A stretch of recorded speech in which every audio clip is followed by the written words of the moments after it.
Boy, Ray Rob, back again. Hope everybody had a great Memorial Day weekend. Hope everybody's okay too, because I'm located in Georgia. I'm in the ATL. I got family in Ohio.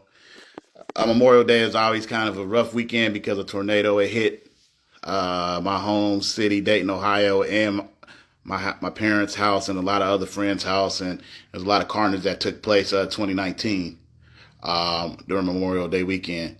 So I always get nervous, and it's always the funny kind of weather because it can be hot and who knows what can happen. So, I saw, of course, weather was terrible in Houston a couple weeks ago.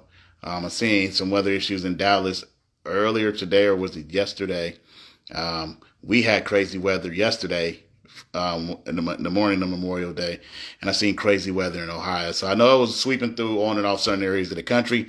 I hope everybody's good, man. For real. I hope everybody enjoyed their weekend. Back to the grind. We getting back to it.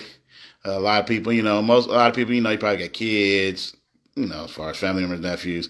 It's a lot of graduations going on, kids getting out of school. So I know the summer is going to be really packed, and you're going to have a lot of time because there ain't going to be no sports on. Well, not too many sports. I'm the type of person, I watch a lot of, I'm not going to say everything. Like I don't watch equestrian. I don't watch pickleball. I do watch the WNBA though. I'm not going to act like I watch it all the time, but I've always watched it, going back to the Cynthia Cooper days with Cheryl Swoops, aka the lady Michael Jordan. A lot of y'all probably don't know that because y'all might have just started following and ain't nothing wrong with it. But and Miss Tina Thompson, aka Miss Lipstick, you know what I'm saying? I was a Shamika Holtzclaw fan, but just going back and forth. So I've always watched it. Candace Parker through the times. So that'll give me something to watch. Shout out to the big three. I know the UFL, they about to be finishing up. College be on in 2 months. I follow tennis a little bit, but mostly, in the summertime, it's a lot of traveling, a lot of different things that's going on. A lot of people get outside. So this is the sports season kind of wrapping up for me. So last week, I made my post, and, as I'll say, my Ray Rob rant, but not even a rant, but just stating my opinion about how Justin Fields got the raw deal. I stand by that. I mean, I always say, of course, when you like somebody, it's a little different. But also, you should be able to be, people should be able in this day and age, if the smart ones, to be able to differentiate when it's just a ridiculous bias and, okay, yeah, you like him, and then you see some of the things that happen. Like, Justin Fields is not the first person that happened to, as far as he's basically used as a stopgap.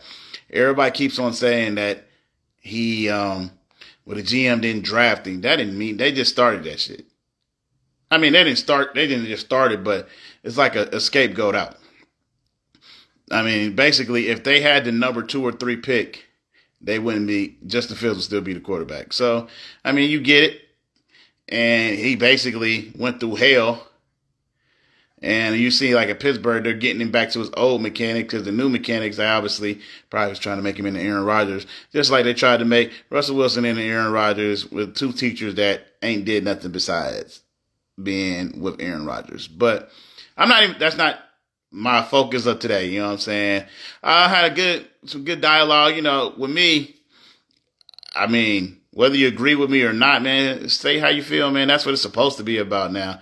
Of course, I'm not going to tolerate disrespect, nor should anybody be disrespected. But it was a good convo. Some people are like, you don't know what you're talking about. That's what sports in. There's nothing wrong with stating your opinion. I'm just stating from my vantage point. I'm not going to lie. Now, what the outcome may have been, that's for everybody's choice. But he was not set up to succeed. The facts that I stated, there were way more facts I could have went into. But those were contributing factors. So like I said, I haven't seen any great quarterback be put in those type of situations. And they just came out of it with 3 years with all that turmoil and disarray. So, but to each his own, we'll revisit that a little later. My main focus now, what I kind of want to talk about, and I've talked about this before, On my podcast, the Ray Rob Report. Used to be the Ray Report. It's the Ray Rob Report. I've maybe talked about it here now. I call myself a Kobe apologist. I don't.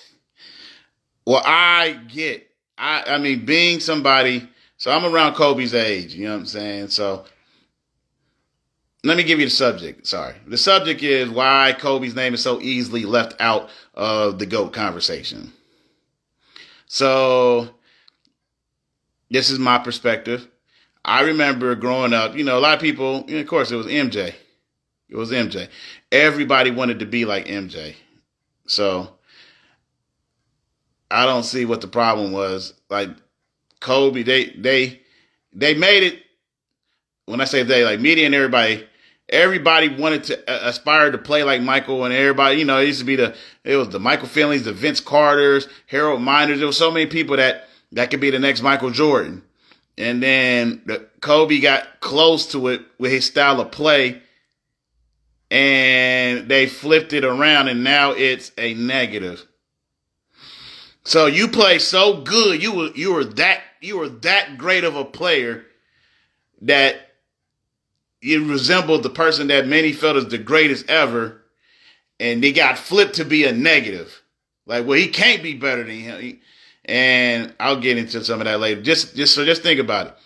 It's not like everybody that tried or to be as successful, and they all failed. And then the person that was closest, which the media didn't like, or they did their usual bring up the tear down. You penalize them. Well, the first thing you say, well, he plays Michael's position. He plays similar to Michael, so he can't be better than he. And so, like, you see people's list, and they ranked it. They have them like, yeah, he's number 9. How's Cole? Like, what is that even? How does that even make sense? And then they try to shorten his time of greatness. And I say this all the time. I've wondered this. I've gone into this. When I dropped the episode, I said before, the 3 players, there's a player from each era whose legacy is forever tainted. Some of the things is because of some of the things that they have done as well. But most of it is because their synergy around who are the 3 most popular players in their era caused them to not get looked at the same way that they look at those other great players in their era. When it comes to those great players in their era, they get looked at from their achievement stance and popularity. So it's a combination. So I said this. So the 3 people whose legacies are forever tarnished, unfairly, not fair or unfair, Isaiah Thomas, Kobe in the 80s and the 90s. I used to argue with people. People used to give Jordan credit like he did the things that Isaiah did. Isaiah stopped. He ended 2 dynasties and held off a 3rd dynasty. He's the one that ended Boston and the Lakers dynasty. And then people try to say they were old and broke down. No, they were in year 7 and 8. You know what I'm saying? Like, Bird and Magic came to the league in 79. The Pistons repeated 89. Actually, they went to the finals 3 straight years. So they went 89, 90, and 91. That was year 10 for Bird. I mean, I know he had injuries, but like they had been knocking on the door. They conceivably could have went to the finals 4 or 5 straight times. But anyway, Isaiah, because his rivalry with Larry Bird, and when Rodman said if Larry Bird was black, he wouldn't be getting the accolades he would get, and he took up for him. And then his dealing with Magic, Magic was his boy, and then he wasn't. Then his dealing with Michael Jordan, Those are the three: Magic, Bird, and Michael, the three biggest icons of that whole era. That's basically from 79 to hell, 2000. He had issues with those three. I ain't saying he's absolved for none of the personal stuff, but and essentially he played with less. I mean, he played with a lot of talent, but his talent compared to those other teams, he had the least amount of talent as far as like all stars and stuff like that.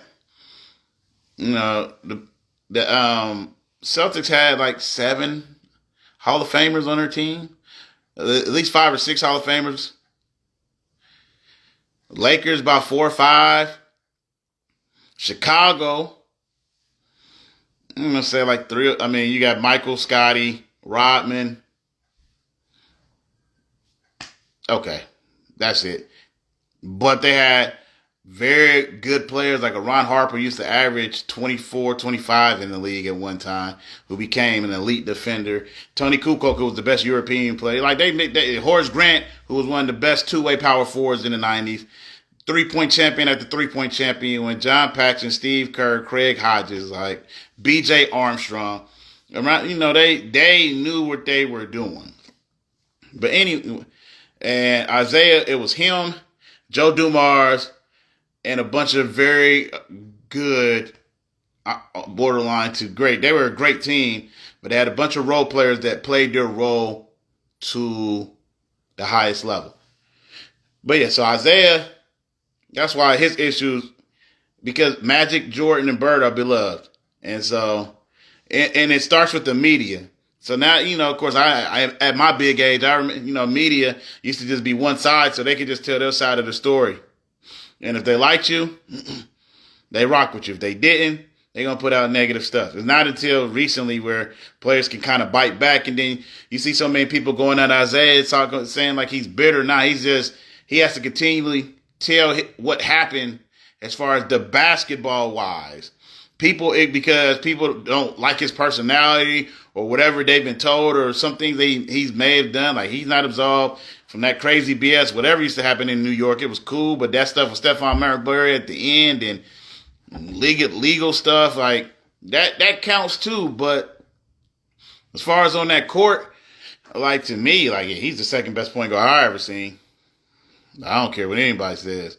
I don't like to say that, but for that, just like if his name wasn't Isaiah Thomas and how people view him, and you just looked at him as a basketball player, small guards are emulating him. That's who Ivo and them. I mean, they wanted to be like Mike, but they took the handles, and people wanted to be like Zeke. You see what I'm saying?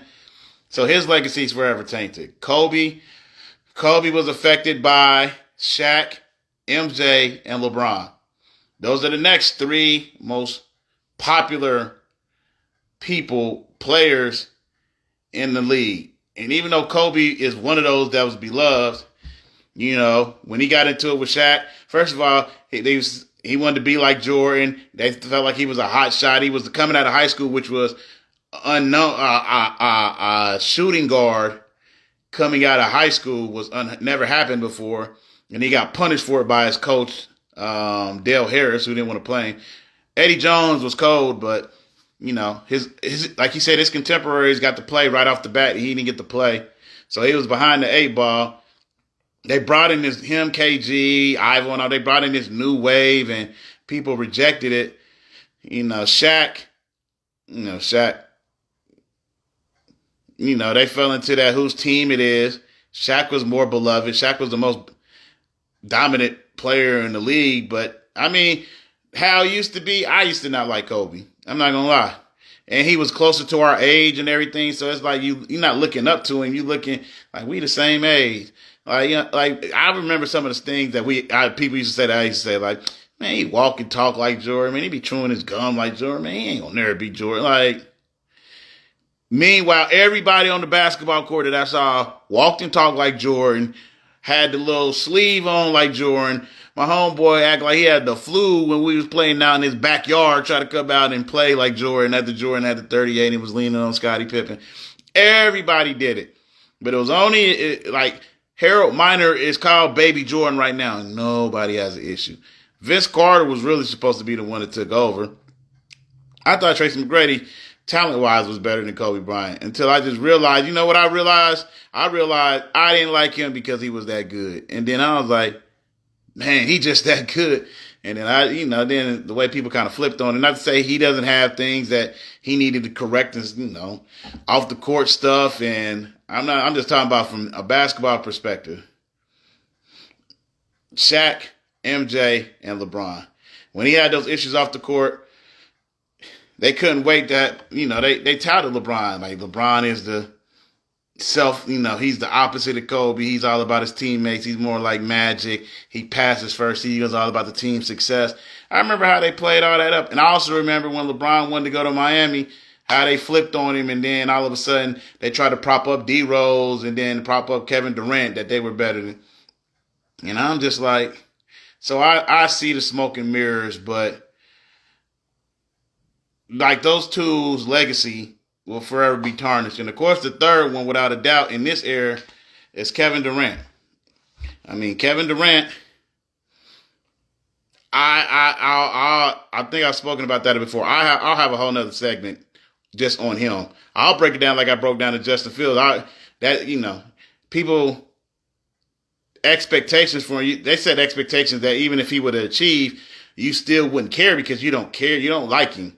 But he had to deal with the most popular players in his era, which are LeBron and Steph. Steph really came and stole, like, Carmelo. I feel like Carmelo and CP3 was supposed to be in this greatest of all time stuff with rings and stuff. That's what we thought. We didn't think Steph, as cold as Steph was, we didn't know he was going to be like this. And so I always say that, Kevin Durant spent 10 years in OKC. From 2007 to 2016, 10 seasons. With that organization. They had the team that was